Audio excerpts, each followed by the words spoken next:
राधे कृष्ण। आप सभी को क्यों मनाया जाता है गोवर्धन का त्योहार? श्रीमद् भागवत कथा के अनुसार बहुत ही सुंदर कृष्ण लीला है, जिससे पता चलता है कि गोवर्धन क्यों मनाया जाता है। जब एक बार भगवान श्री कृष्ण गौएं चराकर वापस घर लौट रहे थे, तो भगवान ने देखा कि पूरे गांव के लोग एक महान उत्सव की तैयारी कर रहे हैं।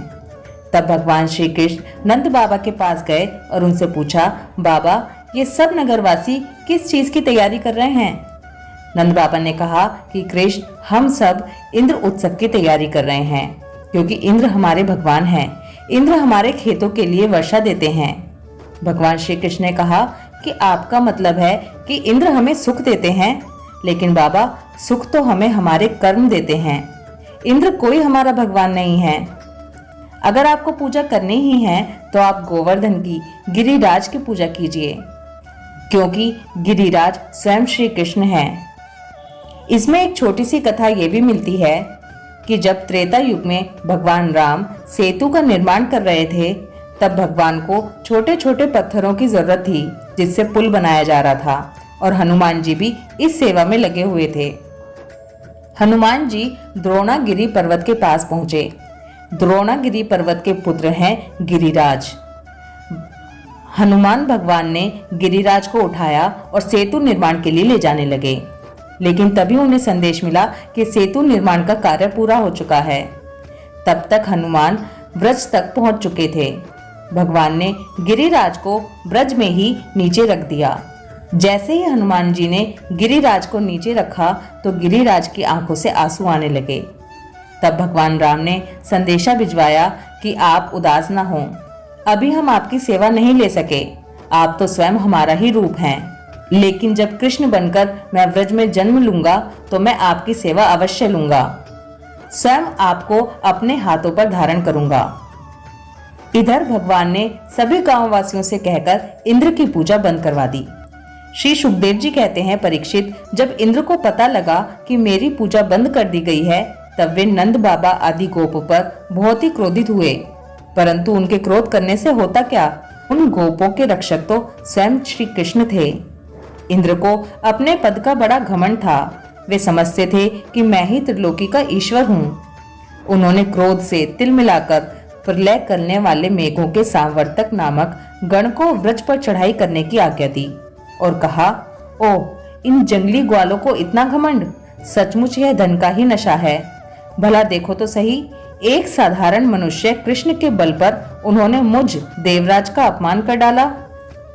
जैसे पृथ्वी पर बहुत से मंद बुद्धि पुरुष भव सागर से पार जाने के सच्चे साधन ब्रह्म विद्या को तो छोड़ देते हैं और नाम मात्र की टूटी हुई नाव से, कर्ममय यज्ञों से इस घोर संसार सागर को पार करना चाहते हैं। कृष्ण बकवादी, नादान, अभिमानी और मूर्ख होने पर भी अपने को बहुत बड़ा ज्ञानी समझता है। वह स्वयं मृत्यु का ग्रास है, फिर भी उसी का सहारा लेकर इन अहीरों ने मेरी अवहेलना की है। एक तो ये यूं ही धन के नशे में चूर हो रहे थे, दूसरे कृष्ण ने इनको और बढ़ावा दे दिया है। अब तुम लोग जाकर इनके इस धन के घमंड और हेकड़ी को धूल में मिला दो तथा उनके पशुओं का संहार कर डालो। मैं भी तुम्हारे पीछे पीछे एरावत हाथी पर चढ़कर नंद के व्रज का नाश करने के लिए महापराक्रमी मरुदगणों के साथ आता हूँ। श्री सुखदेव जी कहते हैं, परीक्षित, इंद्र ने इस प्रकार प्रलय के मेघों को आज्ञा दी और उनके बंधन खोल दिए। अब वे बड़े वेग से नंद बाबा के व्रज पर चढ़ आए और मूसलाधार पानी बरसाकर सारे व्रज को पीड़ित करने लगे। चारों ओर बिजलियां चमकने लगी, बादल आपस में टकराकर कड़कने लगे और प्रचंड आंधी की प्रेरणा से वे बड़े बड़े ओले बरसाने लगे। इस प्रकार जब दल के दल बादल बार बार आकर खंबे के समान मोटी मोटी धाराएं गिराने लगे, तब व्रज भूमि का कोना कोना पानी से भर गया और कहाँ नीचा है कहाँ ऊंचा इसका पता चलना कठिन हो गया। इस प्रकार मूसलाधार वर्षा तथा झंझावत के झपाटे से जब एक एक पशु ठिठुरने और कांपने लगा, ग्वाल और ग्वालिने भी ठंड के मारे अत्यंत व्याकुल हो गए, तब वे सब के सब भगवान श्री कृष्ण की शरण में आए। मूसलाधार वर्षा से सताए जाने के कारण सबने अपने अपने सिर और बच्चों की निहुक कर अपने शरीर के नीचे छिपा लिया और वे कांपते कांपते भगवान की चरण शरण में पहुंचे और बोले, प्यारे श्री कृष्ण, तुम बड़े भाग्यवान हो। अब तो कृष्ण केवल तुम्हारे ही भाग्य से हमारी रक्षा होगी। प्रभु, इस सारे गोकुल के एकमात्र स्वामी, एकमात्र रक्षक तुम ही हो। भक्त वत्सल, इंद्र के क्रोध से अब तुम ही हमारी रक्षा कर सकते हो। भगवान ने देखा कि वर्षा और ओलों की मार से पीड़ित होकर सब बेहोश हो रहे हैं। वे समझ गए कि ये सारी करतूत इंद्र की है। उन्होंने ही क्रोधवश ऐसा किया है। वे मन ही मन कहने लगे, हमने इंद्र का यज्ञ भंग कर दिया है।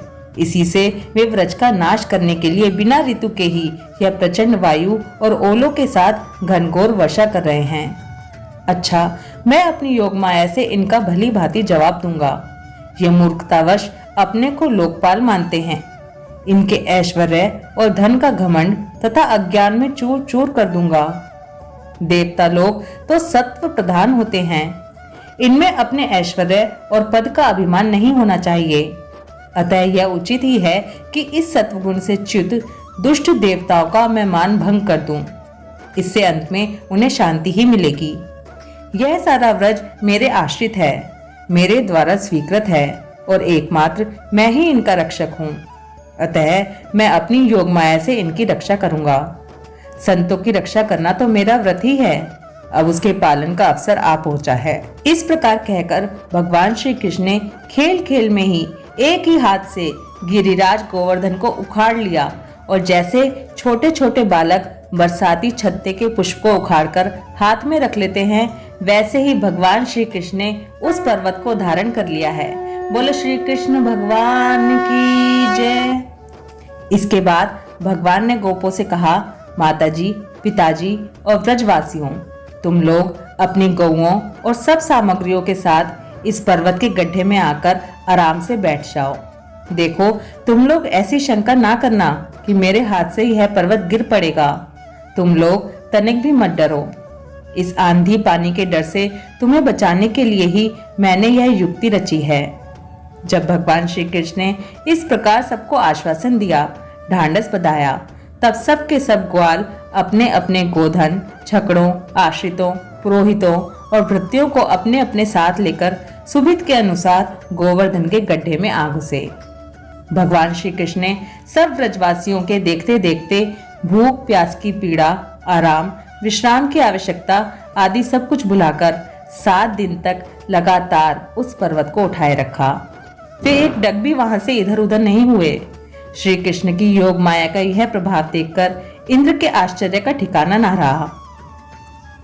अपना संकल्प पूरा न होने के कारण उनकी सारी हेकड़ी बंद हो गई। वे भौचक्के से रह गए। इसके बाद उन्होंने मेघों को अपने आप वर्षा करने से रोक दिया।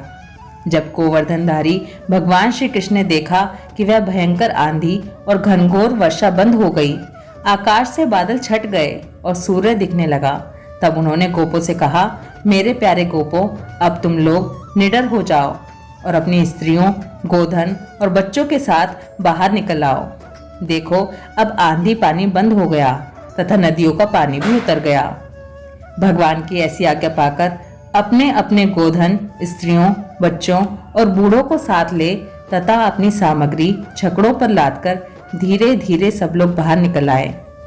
सर्वशक्तिमान भगवान श्री कृष्ण ने भी सब प्राणियों के देखते देखते खेल खेल में ही गिरिराज को पूर्ववत उसके स्थान पर रख दिया। ब्रजवासियों का हृदय प्रेम के आवेग से भर रहा था। पर्वत को रखते ही वे भगवान श्री कृष्ण के पास दौड़े आए। कोई उन्हें हृदय से लगाने और कोई चूमने लगा। सबने उनका सत्कार किया। बड़ी बूढ़ी गोपियों ने बड़े आनंद और स्नेह से दही, चावल, जल आदि से उनका मंगल तिलक किया और उन्मुक्त हृदय से शुभ आशीर्वाद दिए। यशोदा रानी, रोहिणी जी, नंद बाबा और बलवानों में श्रेष्ठ बलराम जी ने स्नेह आतुर होकर श्री कृष्ण को हृदय से लगा लिया तथा आशीर्वाद दिए। जब सब ब्रजवासी अपने अपने घरों में जाकर देखते हैं कि वहां तो पानी की एक बूंद भी नहीं है, जबकि 7 दिनों तक इतना ज्यादा जल बरसा था। सब श्री कृष्ण से कहने लगे, अरे कन्हैया, 7 दिन से इतना पानी बरस रहा था और यहाँ तो पानी की एक बूंद तक नहीं है। तब भगवान श्री कृष्ण सोचने लगे कि अगर मैं इनसे ये कहूँगा कि मैंने ब्रज के चारों ओर शेषनाग को आज्ञा दे रखी थी कि वो कुंडली मारकर बैठा था जिससे कि पानी ब्रज में नहीं भरा, या फिर अगर मैं इन्हें बताऊंगा कि मैंने सुदर्शन चक्र को आज्ञा दे रखी थी कि वो पूरे पानी को सोखता रहे, तो ये मुझे भगवान मानने लगेंगे, लेकिन ये तो मुझे अपना यार, मुझे अपना सखा मानते हैं। तब भगवान श्री कृष्ण बोले कि अरे ये बताओ कि तुमने गिरिराज को इतना इतना भोग लगायो, लेकिन ये किसी ने इनको पानी पियायो। तब सब ग्वालबाल श्री कृष्ण का मुख देखने लगे और सब लोग आपस में चर्चा करने लगे कि हाँ, कल तो गिरिराज को थाल के थाल भोग लगाए गए थे, लेकिन हम में से किसी ने भी इनको पानी नहीं पियाया, इसीलिए ये सारा जल पी गए। आगे सुखदेव जी कहते हैं, परीक्षित, उस समय आकाश में स्थित देवता, साध्य, सिद्ध, गंधर्व और चारण आदि प्रसन्न होकर भगवान की स्तुति करते हुए उन पर फूलों की वर्षा करने लगे। स्वर्ग में देवता लोग शंख और नौबत बजाने लगे। तुम्बुरु आदि गंधर्वराज भगवान की आप मधुर लीला का गान करने लगे। इसके बाद भगवान श्री कृष्ण ने व्रज की यात्रा की। उनके बगल में बलराम जी चल रहे थे और उनके प्रेमी ग्वालबाल उनकी सेवा कर रहे थे। उनके साथ ही प्रेममयी गोपियां भी अपने हृदय को आकर्षित करने वाले, उसमें प्रेम जगाने वाले भगवान की गोवर्धन धारण आदि लीलाओं का गान करती हुई बड़े आनंद से ब्रज में लौट आई। बोलो श्री कृष्ण भगवान की जय, गिरिराज भगवान की जय। भगवान श्री कृष्ण की इस गोवर्धन लीला को सुनने मात्र से भगवान कष्ट के समय अपने भक्तों का ध्यान रखते हैं और भगवान श्री कृष्ण का अथाह प्रेम प्राप्त होता है। राधे कृष्णा।